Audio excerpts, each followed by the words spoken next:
Hi అండి, welcome to my channel. మీకు కనుక మా వీడియో నచ్చితే తప్పకుండా లైక్ చేయండి, షేర్ చేయండి, సబ్స్క్రైబ్ చేసుకోవడం మాత్రం అసలు మర్చిపోకండి. ఇంకా రవిని అలాగే మౌనికని చూసుకోవడానికైతే పెళ్లి వాళ్ళు అయితే వస్తారనమాట.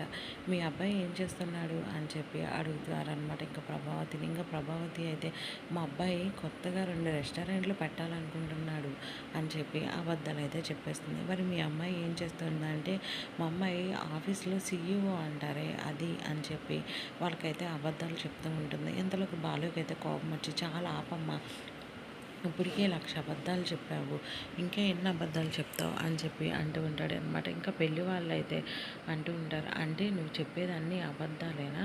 మీ ఆయన ఏం చేస్తున్నాడు? నువ్వు ఇన్ని అబద్ధాలు చెప్తుంటే మీ ఆయన బుట్టి దద్దమ్మ, పిల్లల్ని ఎలా పెంచాలో సరిగ్గా తెలియదా అని చెప్పి వాళ్ళైతే అవమానిస్తారు. ఇంకా అక్కడ ఉన్న టేబుల్ని అయితే బాలు కాలుతో తన్ని ఇంకా వచ్చిన వాళ్ళనైతే ఆ పెళ్ళికొడుకు తండ్రిని అయితే చంపల మీద అయితే వాయించేస్తాడనమాట.